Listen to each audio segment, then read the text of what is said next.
Hello दोस्तों, स्वागत है आप सभी का हमारे यूट्यूब चैनल सत्येंद्र गुरुजी पे। दोस्तों, इस वीडियो में हम आपके लिए मैथ के कुछ इंपॉर्टेंट प्रश्न लाए हैं जो आने वाले सभी परीक्षा RRB, NTPC, group D, LP technician, SSC GD, MTS इत्यादि के लिए काफी इंपॉर्टेंट है। इसीलिए आप लोग वीडियो के अंत तक जरूर बने रहिएगा। और आपको एक बात बता दूं, ये पार्ट नंबर 18 है दोस्तों। जिसने पार्ट नंबर 17 तक नहीं देखा है तो यहाँ पर आई बटन में हमने लिंक डाला था प्लेलिस्ट का, ठीक है। मैथ का जो भी प्लेलिस्ट था वहाँ सीक्वेंस वाइज सारा वीडियो आपको मिल जाएगा, ठीक है। जाके सारा वीडियो को जरूर देखिएगा। तो चलिए शुरू करते हैं प्रश्न संख्या 1 से। मेरे दोस्त, मेरे भाई, पहला क्वेश्चन आप लोगों के सामने यहाँ पर दिया गया है। क्या कर रहा है देखेंगे ध्यान से। निम्नलिखित का मान ज्ञात करें। मेरे दोस्त, कलर को लाल कलर कर लेने दीजिए। क्वेश्चन जो कह रहा है, जैसे यहाँ पे 4, उसके बाद क्या है रूट अंडर 0.4 को 0 है, उसके बाद क्या है 8 और 1 है। इनका बताना है, सॉल्यूशन करने पर इनका मान क्या होगा। मेरे दोस्त, मेरे भाई, सबसे पहले इसको हम अलग से लिख सकता हूँ 4 गुना, इनको हम लिख सकता हूँ कितना, रूट के भीतर में लिख सकता हूँ 0.000008 और 1, ठीक है। मेरे दोस्त, तुम सिंपल तरीके से इतना ही बात जानो, अभी तुम दशमलव को भूल जाओ, क्योंकि वर्गमूल निकालना है। दशमलव वाला वर्गमूल निकालने में बहुत सारे दोस्त को दिक्कत होती होगी, हम समझते हैं। तो आप दशमलव को भूल जाएंगे। जब हम इनमें दशमलव को भूल जाएंगे, कोई भी अंक होता है उनके पहले जीरो का कोई वैल्यू नहीं होता है। इसका मतलब मेरे दोस्त, जब दशमलव भूलेंगे और 81 के पहले जितना भी अंक है इस सारा का वैल्यू जीरो हो जाएगा, कुछ भी नहीं रहेगा। तो कुल मिलाकर रूट के भीतर में कितना रहेगा, 81 रहेगा, ठीक है। और 81 का वर्गमूल कितना निकल के आता है, 9 आता है, ठीक है दोस्त। तो 81 का वर्गमूल आ जाएगा 9।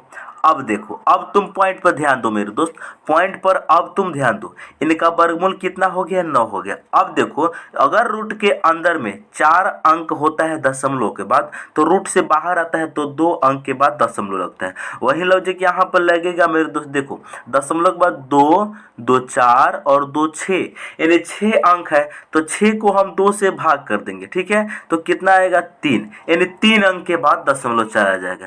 3 अंक के बाद तो 9 यहाँ पर आया है। 9 के बाद 3 अंक बनाने के लिए एगो जीरो यहाँ लगाएंगे, एगो जीरो यहाँ लगाएंगे। अब पॉइंट, अब बात को समझिए। 9 को पहले 2 अंक के बाद और दशमलव लग जाएगा, तो 0.009 हो जाएगा इस क्वेश्चन का आंसर। लेकिन हमें 4 से और मल्टीप्लाई करना है। ये जीरो हम लगाते हैं सुंदर दिखने के लिए मेरे दोस्त, ठीक है। अब हम इन दोनों को गुना करेंगे तो कितना हो जाएगा, 9 चौका हो जाएगा 36, ठीक है। और यहाँ 3 अंक के बाद दशमलव है, तो 3 अंक के बाद भी दशमलव होना चाहिए। तो 36 2 अंक में है, तो 1 अंक अपने मन से जीरो लगाएंगे तो इसका वैल्यू 36 ही रहेगा। लेकिन 3 अंक के बाद भी हो जाएगा, और एक जीरो के बाद दशमलव यहाँ बैठा देंगे, और जीरो एक सुंदर दिखने के लिए 0.036 किस ऑप्शन में दिया है भाई। ऑप्शन हमारा बी इस क्वेश्चन का सही जवाब हो जाएगा। हम उम्मीद करते हैं कि एक क्वेश्चन को आप बहुत ही अच्छे तरीका से समझ गए होंगे। आगे बढ़ा जाए, चलिए नेक्स्ट क्वेश्चन आप लोगों के सामने कर है। जैसे यह जो भी यह समीकरण दिया गया, इनका मान ज्ञात कीजिए। आपके सामने रेलवे एनटीपीसी 2021 का क्वेश्चन है, आपके सामने है, देखो ध्यान से मेरे दोस्त। इसको सॉल्व करने के लिए आपको ब्रैकेट आना चाहिए। ब्रैकेट, जैसे यहाँ पर ब्रैकेट बोल रहे हैं, बोडमास का तरीका अगर आप लोग जानते हैं तो इस क्वेश्चन को विदिन सेकेंड में आप आंसर देने वाला है। ब्रैकेट का मतलब होता है सबसे पहले ऑफ का, ब्रैकेट का काम होता है। बोडमास का तरीका क्या होता है, सबसे पहले ब्रैकेट मतलब जो कोष्ठ होता है उनका काम, उसके बाद ऑफ जो का होता है, तब डिवाइड होता है, तब मल्टीप्लाई होता है, तब एडिशन होता है, तब सब्ट्रैक्शन होता है। बोडमास का नियम कानून आपको मालूम होना चाहिए, तभी जाके क्वेश्चन का आंसर आप 12 ही आराम से दे सकते हैं। हम इनको सॉल्व करते हैं। देखो मेरे दोस्त, कोष्ठ के अंदर में ये कितना हो जाएगा, 7 तिरकी 21 और 1 22/7 मैं लिख सकता हूँ। 22/7, बीच में क्या है प्लस, तो प्लस। यहाँ देखेंगे 4 7 28 और 3 कितना, 31/7 मैं लिख सकता हूँ, बिल्कुल लिख सकता हूँ। मैं ब्रैकेट को अभी सॉल्व कर रहा हूँ, इनको पूरा का सॉल्व नहीं कर रहा हूँ।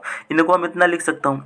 अब देखो दोस्त, ये ब्रैकेट के भीतर है तो भीतर ही रहेगा। इनको हम जब सॉल्व करेंगे तो कितना होगा, नीचे में 7 रहेगा, ऊपर में कितना हो जाएगा, 22 और 31 आपस में जुड़ जाएगा, तो 2 और 1 3 हो जाएगा, 3 2 5। यानी ब्रैकेट को जब हमने सॉल्व किया तो कितना आया, 53/7 है। उसके साथ क्या है, प्लस 7/6। हम यहाँ पर लिख सकता हूँ 53/7, ठीक है, प्लस कितना है 7/6। इनको अब हम सॉल्व करेंगे तो 7 और 6 का एलसीएम लेंगे तो 42 होगा, और 7 से हम 42 को भाग देंगे तो 6 बार में जाएगा। 6 को 153 से गुना करेंगे, 6 तिरके 18 के 8 हासिल कितना 1, 6 पचे 30 और 1 कितना हो जाएगा 31, यानी 318 हो गया। प्लस यहाँ देखेंगे जब हम 6 से इस 42 को काटेंगे 7 जाएगा, 7 से 7 में गुना करेंगे 49 होगा। इनको ऐड करेंगे कितना होगा, ये 42 जो करते हो ठीक है। अब हम देखेंगे 318 में 349 को जोड़ेंगे कितना हो जाएगा भाई 9 और 8 17 के साथ हासिल कितना 1, 4 और 1 5 और 1 हासिल 6, ये 3 का 3 रहेगा, यानी 367/42 इस क्वेश्चन का सही जवाब हो जाएगा। कौन सा ऑप्शन में दिया है भाई 367, ऑप्शन नंबर सी में दिया है। इस क्वेश्चन का सही जवाब ऑप्शन सी होगा। हम उम्मीद कर रहे हैं कि एक क्वेश्चन आप बहुत ही अच्छे तरीका से समझ गए होंगे। आज के बाद कहियो ऐसा क्वेश्चन आपके एग्जाम में आएगा ना तो आप अच्छे से सॉल्व भी कर लेंगे। अब हम लोग आगे बढ़ते हैं। नेक्स्ट क्वेश्चन आप लोगों के सामने मोस्ट इंपोर्टेंट क्वेश्चन है दोस्त। क्या करे, बहुत ही इंपोर्टेंट क्वेश्चन है। कह रहे जैसे 23 सही 2/7 मीटर लंबाई की 15 छोटी छड़ों को जोड़कर एक बड़ी छड़ी बनाई गई। बड़ी छड़ की लंबाई कितनी होगी बताना है। एएलपी टेक्नीशियन में क्वेश्चन को पूछा गया। बताइए आप लोग मेरे दोस्त ध्यान से देखेंगे। सबसे पहले यह जो फ्रैक्शन है ना, इनको सॉल्व करके सिंपल हम बट्टा के रूप में लिखते हैं। क्या करेंगे देखो, 7 को 23 से गुना करेंगे और 2 ऐड कर देंगे। 23 गुना 7 करेंगे कितना होगा 7 तिरकी 21 की 1 कैरी कितना 2, 7 दूनी 14 और 2 16, 163 और 2 जोड़ देंगे तो 165 हो जाएगा। यानी हम 23 सही 2/7 को हम लिख सकता हूँ कितना कितना लिख सकता हूँ 100 कितना आया था मेरे दोस्त 163 बटा हम 7 लिख सकते हैं। ठीक है। अच्छा, एक छड़ की लंबाई अब आ गया कितना इतना मीटर है। एगो छड़ की लंबाई 23 सही 2/7 का मतलब 163/7 मीटर है एगो छड़ की लंबाई। तो ऐसा कितना छड़ है 15, तो 15 छड़ को जोड़ेंगे तो लंबाई कितना होगी 15 से गुना। जब एक छड़ की लंबाई 163/7 है तो 15 के छड़ी की लंबाई कितना होगा 15 से गुना करेंगे, तब जाके सभी की लंबाई मालूम चल जाएगा। हम इनको सॉल्व करेंगे तो कितना होगा 15 या 45 के 5 हासिल कितना 15 या 45 के 5 हासिल कितना 4, 15 छक 90 आ 4, 15 छक 90 4 94 के 4 हासिल कितना 9, 15 आ 9 कितना हो जाएगा 24, यानी 2445 बटा हो जाएगा 7। बातें को समझ रहे कि नहीं। यानी 15 या 45 के 5 हासिल 4, 15 छक 90 आ 4 94 के 4 हासिल कितना मेरे दोस्त 9, 15 आ 9 15 9 हो जाएगा 24, और 2425 को 7 से भागा देंगे तो फ्रैक्शन में टूटेगा। 7 से भागा देंगे 24 को तो 7 तिरकी 21, यहाँ से चला जाएगा 3 34, 7 चौका 28, यहाँ से कितना बचा 6 बचा। 6 पर 5 65, 6 नवा 7 नवा 63, 2 ऊपर 7 नीचे, कुल मिलाकर मेरे दोस्त 349.2/7 इस क्वेश्चन का सही आंसर होगा। ऑप्शन सी हो जाएगा सही। हम उम्मीद कर रहे हैं कि एक क्वेश्चन को आप बहुत ही अच्छे तरीका से समझ गए होंगे। कितना आसान क्वेश्चन था दोस्त, था ना। हमने आपको यहाँ पर तरीका क्या बताया, आपको हमने तरीका कुछ नहीं बताया। देखो एगो छड़ की लंबाई कितना है इतना मीटर है, तो 15 छड़ की लंबाई निकालने के लिए हम इन दोनों को गुना नहीं करेंगे। अगर कोई आपसे पूछे देखो मेरे दोस्त कि एगो, जैसे मान लेते आपसे कोई आपको पूछ रहा है कि एगो छड़ी है, ठीक है, या फिर एक छड़ी ले लेते हैं कितना, अगर 4 मीटर का है तो 15 गो छड़ी छोटी छोटी होगी तो कितना मीटर उसका लंबाई होगा। इनको 15 से ही गुना करेंगे तभी तो जाके निकलेगा। तो 15 गुना 4 60 मीटर की होगी। वही लॉजिक यहाँ पर लगा था कि 23 सही 2/7 मीटर की जो लंबाई की छड़ी है वो 15 गो है, तो कितना मीटर का टोटल लंबाई होगा, दोनों को गुना कर देंगे आंसर आ जाएगा। आगे बढ़ा जाए। चलिए नेक्स्ट क्वेश्चन आप लोगों के सामने है, कह रहा है 1 सही 3/11 का वर्ग है। यानी बहुत ही इंपॉर्टेंट क्वेश्चन और आसान भी है, ग्रुप डी 2018 का क्वेश्चन है। देखो ध्यान से, कह रहे हैं 1 सही 3/11 का वर्ग ज्ञात करना है। मेरे दोस्त इनको हम फ्रैक्शन में चेंज करेंगे। 1 सही 3/11 है, इनको सबसे पहले हम जब सॉल्व करेंगे तो कितना होगा 11 को 1 में गुणा करेंगे 11 और 3 जोड़ेंगे तो ऊपर में हो जाएगा 14 और नीचे में रहेगा रहेगा 11। इनका वर्ग बताना है, वर्ग का मतलब इनका स्क्वायर बताना है। 14 का स्क्वायर कितना होता है 196 होता है, और 11 का स्क्वायर कितना होता है 121 होता है। ये बताइए ये कौन सा ऑप्शन में दिया है भाई, ऑप्शन सी में दिया गया है। इस क्वेश्चन का सही जवाब ऑप्शन सी होगा। हम उम्मीद कर रहे हैं कि आज के बाद ऐसा क्वेश्चन आप लोगों के सामने कहीं आएगा, वो अपने घर जाएगा, क्योंकि आप आसानी से सॉल्व भी कर सकते हैं।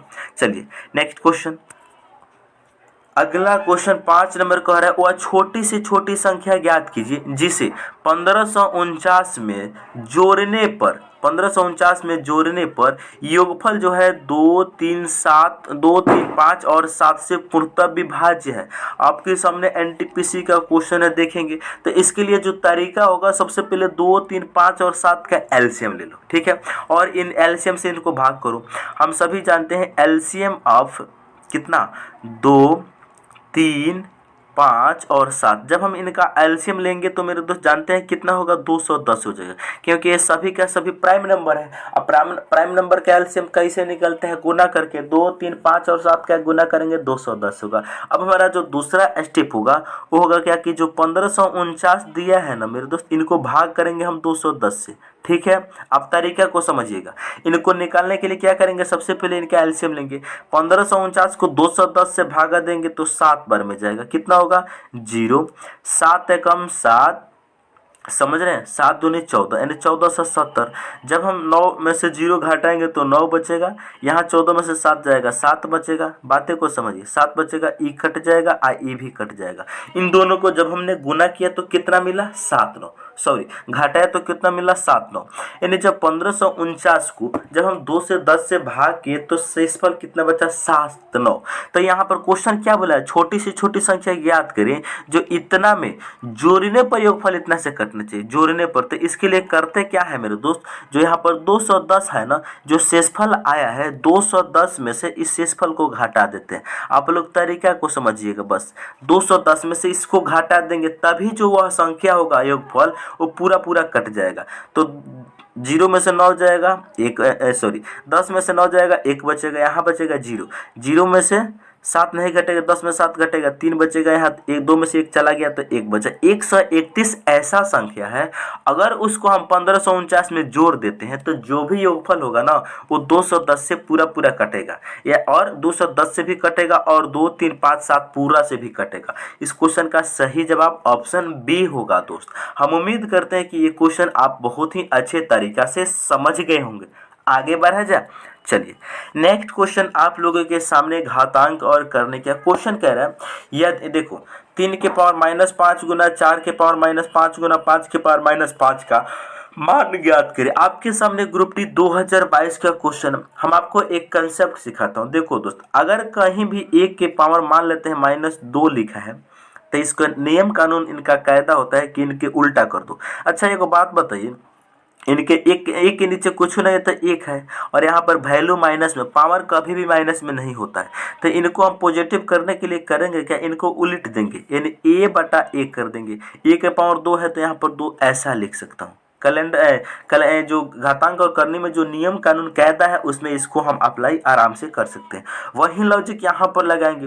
3 के पावर -5 है गुना 4 के पावर -5 है गुना 5 के पावर -5 है, तो यहाँ पर क्या करेंगे, कुछ नहीं, इनको पलट देंगे तो 3 के पावर कितना हो जाएगा 5। उसी प्रकार मेरे दोस्त इनको भी पलट देंगे, 1/4 के पावर हो जाएगा कितना 5 गुना 1/5 के पावर हो जाएगा 5। ये बात यहाँ तक किसी भाई को कोई दिक्कत नहीं। अच्छा एक और रूल होता है, अगर a के पावर m इंटू बी के पावर m है, जब मेरे दोस्त आपस में पावर समान हो, बेस जो है दोस्त अलग अलग हो, तो इनके लिए करते क्या है, इन दोनों को आपस में गुना कर देते हैं, a गुना b, आप पावर एक ही लिख देते हैं। दोनों जगह m है तो m आ जाएगा। इसको अगर आप जानते हैं तो इस क्वेश्चन को चुटकी बजाते ही आप सॉल्व करेंगे, ठीक है दोस्त। यानी कि बाटा में 1 से 1 गुना करेंगे तो 1 ही होगा, गुना सबका पावर 5 है तो इनको गुना कर दो, 3 गुना 4 12, 12 पचे 60, 60 हो जाएगा। आप पावर कितना है 5, तो 1/60 के पावर 5 ऑप्शन ए इस क्वेश्चन का सही जवाब होगा। हम उम्मीद कर रहे हैं कि ये क्वेश्चन को आप बहुत ही अच्छे तरीका से समझ गए होंगे दोस्त। कैसे करना है आज के बाद कहियो दिक्कत ना हुई। आगे बढ़ा जाए, अगला क्वेश्चन कह रहा है यदि किसी संख्या के 27.5% का मान 11 है तो संख्या ज्ञात कीजिए। मेरे दोस्त आरआरबी एनटीपीसी देखो स्टेज 2 का क्वेश्चन है, वो भी 2022 का शिफ्ट सेकंड में पूछा गया है। बनाइए आप लोग, बहुत मोस्ट इंपोर्टेंट क्वेश्चन है, इंपोर्टेंट क्वेश्चन है दोस्त। मान लेते हैं अगर संख्या x है तो इनका 27.5% कितना है, 11 है, यानी 27.5 यानी 27.5 प्रतिशत में बदलना है तो नीचे में हम 2 जीरो लगाएंगे, यानी नीचे में 100 आ जाएगा। प्रतिशत का मतलब बट्टा में 100 होता है, तो जब 27.5 में से प्रतिशत हटेगा तो नीचे में 100 सटेगा, अब बराबर कितना होगा, 11। बस इसी को अगर तुम सॉल्व कर लेते हो तो आपका आंसर आ जाएगा। यदि किसी संख्या के 27.5% का मान 11 है, मान लेते हैं संख्या x है, इनका 27.5% का वैल्यू 11 है। अब देखो दोस्त यहाँ से हम काट पीट करेंगे। आपको बता दूं अगर इस दशमलव का हटाएंगे तो इनके बदले नीचे में एगो जीरो बैठा सकते हैं, बिल्कुल बैठा सकते हैं, तो एगो नीचे में जीरो आ जाएगा। अब हम इनको काटेंगे 5 से, सबसे नहीं 25 से काटेंगे, 25 से इसको काटेंगे तो 25 से कम 25, 2 चला जाएगा तो ये भी हो जाएगा 25, और 25 से कम 25, 11 बार में जाएगा। 25 से इसको काटेंगे तो 25 चौका 100, एगो जीरो संगे संगे है तो संगे संगे रहेगा। अब देखो दोस्त, और देखो 11 से एक बार में और 11 से एक बार में आपस में कैंसिल हो जाएगा। अब देखो दोस्त x का वैल्यू कितना आएगा, x का जो वैल्यू आएगा क्रॉस गुना इनको करेंगे तो नीचे में 40 है, ऊपर में 1 है, तो केवल 40 इस क्वेश्चन का सही जवाब होगा। हम उम्मीद कर रहे हैं कि ये क्वेश्चन को आप बहुत ही अच्छे तरीका से समझ गए होंगे। आज के बाद कहियो ऐसा आपको सामने क्वेश्चन आएगा अपने नानी के घर जाएगा, फिर से समझिए, नहीं समझे तो हमने आपको क्या बोला, किसी संख्या के 27.5% का मान 11 है, मान लेते हैं वह संख्या x है, इनका 27.5% का वैल्यू कितना है भाई, 11 है, 27.5%, प्रतिशत हटेगा इसीलिए नीचे में हम 100 लिख सकता हूँ 11।